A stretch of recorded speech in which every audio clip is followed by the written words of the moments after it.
Want to go back to the phone lines? We'll talk next to Matthew, Calgary, Alberta, Canada. Hi, Matthew. Hi, how you doing? Doing well, thank you. Good. Hey, I just wanted to make a quick comment. I was listening to a debate that you had with Dr. Hitchcock. I think it was back in 2007, if I'm right. And it was on the subject of the dating of the Book of Revelation. So I just wanted to make a quick comment and then ask you a question regarding that, if that's okay. Yeah.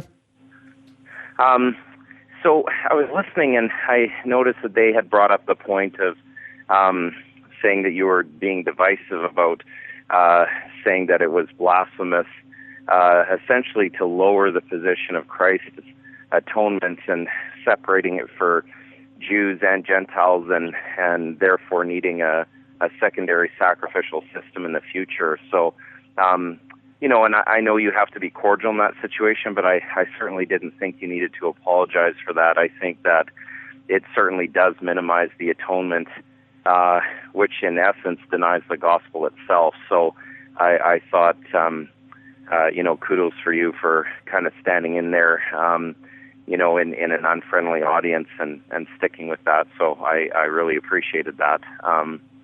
And for somebody growing up in Pentecostal charismatic circles, I was only exposed to kind of that futurist mentality of Revelation until I read David Chilton's book.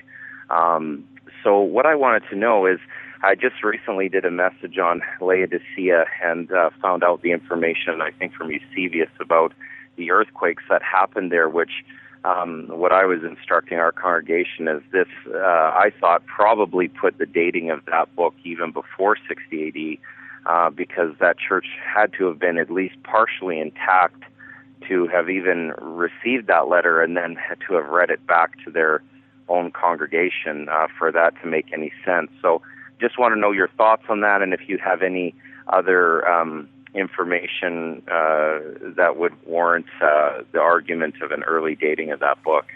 Yeah, it's interesting, and I've written about this in my book, Has God Spoken, that liberal scholars like John A.T. Robinson, who is the author of Redating the New Testament, have been compelled by the evidence to rethink late dating paradigms. His research led him to contend that all of sacred scripture was completed prior to the fall of Jerusalem.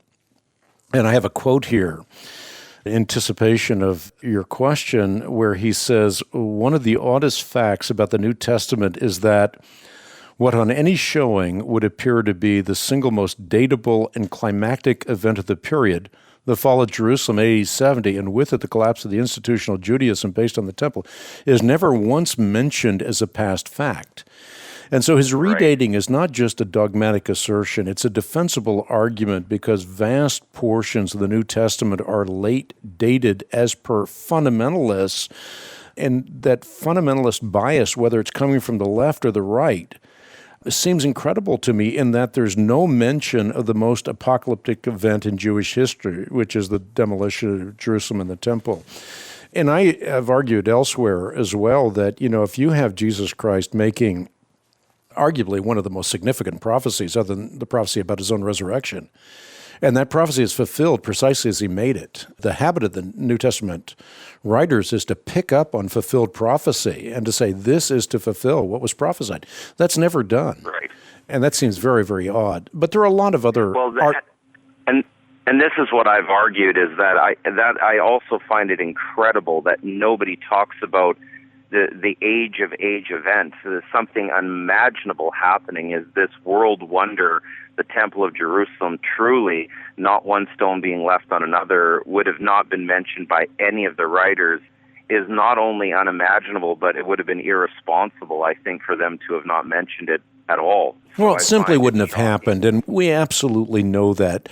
We could make all kinds of parallels in modern-day history and recognize that it is absolutely impossible that it wouldn't have happened. I mean, if I'm going to write about terrorism in U.S. now, I'm going to mention 9/11. If I'm going to write about anti-Semitism in a particular epoch of time. If I'm writing after World War II, I'm certainly going to mention World War II. So it's simply incredible to think that the late dating paradigm still holds sway.